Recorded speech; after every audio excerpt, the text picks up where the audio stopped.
House Speaker Mike Johnson unveiled a Republican-led foreign aid package yesterday. According to three sources familiar with the process, the legislation would include three aid measures with roughly tens of billions of dollars for Israel, Ukraine, Taiwan, and allies in the Indo-Pacific. A fourth measure would include national security priorities such as seizing Russian assets in the U.S. and a loan lease program for Ukraine and additional sanctions on Iran. Johnson says his preference is to vote on each bill individually, but will let the chamber decide. Joining us now, Republican member of the House Foreign Affairs Committee, Congressman Mike Lawler of New York. Thank you so much for coming on the show this morning. So, what are the chances this aid gets through anytime soon? In the case of Ukraine, it has been a long wait. Well, thanks for having me, Mika. As I've said repeatedly since I took office, we must lead. As leader of the free world, the United States has an obligation to support our allies. Between Ukraine, Israel, and Taiwan, the United States must get the aid and support necessary. I think it's been a long time coming, absolutely, but I'm glad the Speaker has made the decision to put this on the floor. While it will be four separate bills, my perspective is I'm less concerned about the process and the procedure and more concerned about the end result. We need to get aid to our allies. Russia, China, and Iran are not our friends. They're not our allies. They have engaged in unholy alliance to undermine and destabilize the United States, Israel, and the free world, and we must combat this malign effort. So I'd love to follow up on that point, because it might be the case that some of your colleagues on the Republican side seem to be not in line with that kind of thinking. And I'm wondering, for these four separate bills, for this aid, will you be able to get the Republican members of Congress on the same page to get this aid through? Well, I think what you're seeing, frankly, on both sides are challenges. I think the Democrats have a major challenge on aid to Israel. We'll see how many of my Democratic colleagues support that. Obviously, we have had consternation within our conference on Ukraine. But as I've said repeatedly, when you look at what is happening around the globe, these things cannot be taken up as silos. They have to be viewed in the context of the greater conflict. China is the biggest purchaser of Iranian petroleum. It's why I introduced the SHIP Act last year and passed it through the House. And finally, the Senate will be taking this bill up. It's why yesterday we passed the Iran-China Energy Act to go after the financial institutions in China which are facilitating this illicit oil trade. $88 billion in increased revenue to Iran since Joe Biden took office. These sanctions are critically important.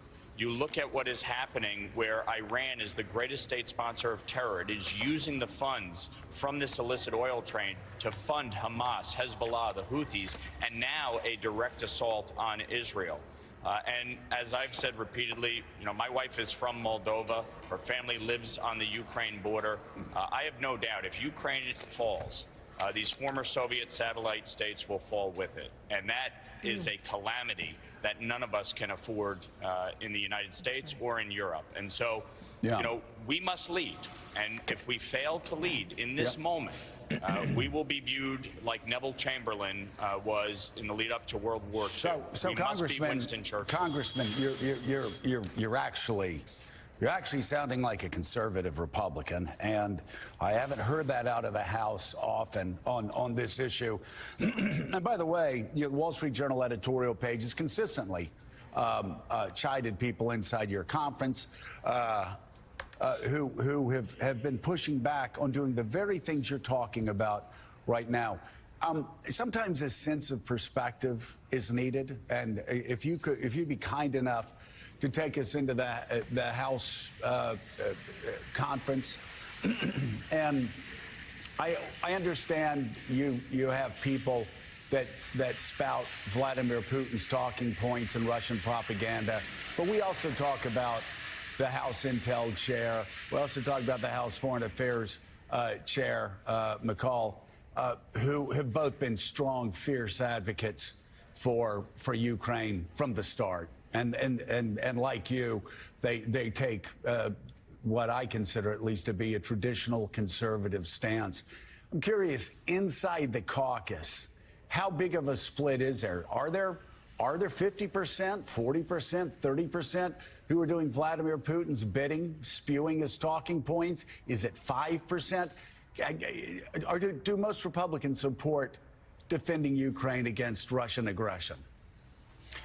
It is a significantly small number, but unfortunately a loud number. And I think what you have seen, with Chairman McCall's comments, Chairman Turner's comments, and what Speaker Johnson is saying, the Republican conference as a whole, the vast majority of members support. Can I ask you, why is it taking the Speaker so long? I mean, Ukrainians have been dying. Why has it been what he said yesterday is what you've been saying all along. Why did it take him so long to get there? Look, to be fair to the Speaker, I think he walked into a very difficult situation, inherited a conference that obviously was broken, a lot of infighting, and we had a lot of things that needed to get, out the door, including the appropriations package. Obviously, if we want to provide aid to our allies, we need to be able to fund our own government. And so getting the appropriations work done was critically important. Getting FISA reauthorized last week, critically important. And now here we are with aid for our allies. I would have liked to have seen this done a lot sooner. Obviously, the House passed aid to Israel back in November of last year. So it is not that we have not moved legislation, but obviously there's been a lot of consternation. When you look at some of the challenges that we're facing across the globe, with all respect, I think Joe Biden has made several mistakes in the lead up to the conflict in the Middle East, including lifting some of the sanctions against Iran. Iran is the greatest state sponsor of terror, and they need to be held accountable. $88 billion in increased revenue to Iran through the illicit oil trade is unconscionable. That's why I passed the SHIP Act through the House last October. Chuck Schumer and Senate Democrats need to move the SHIP Act immediately so that we can apply secondary sanctions to China, the greatest purchaser of Iranian petroleum. They purchase 80% of it. So this is, we have to look at this in totality. It's not just Ukraine. It's not just Israel. It's not just Taiwan. The United States must lead a concerted effort to support the free world and take on those whose entire purpose is to undermine and destabilize the United States. So briefly, Congressman, it's one thing to have these proposed legislation out there from the Speaker, these broken out into 4 parts to get the foreign aid out the door instead of in one big foreign aid package. It's another thing entirely to pass them, as you know, through the House, given the narrow margins you have there. Are you confident that all, some, maybe just Ukraine or any of these will make it through the House? They have to. And this is where Republicans and Democrats have to work together. You look at the fact that we are in a divided government. The Senate will have to pass things. The president, obviously, a Democrat. Republicans and Democrats in the House will have to work together to pass these bills. The Speaker has laid it out. There will be an up or down vote on each. People can vote their conscience. If some of my colleagues are opposed to Ukraine, they can get on the record. If some of my Democratic colleagues are opposed to Israel, they can be on the record. But we must pass these bills and get aid to our allies. If we fail in this obligation, then we fail to be the leader of the free world, and the consequences of that will be dire across the globe. All right, we'll be watching closely. Congressman Mike Lawler of New York, thanks for your time this morning. We appreciate it. Thank you.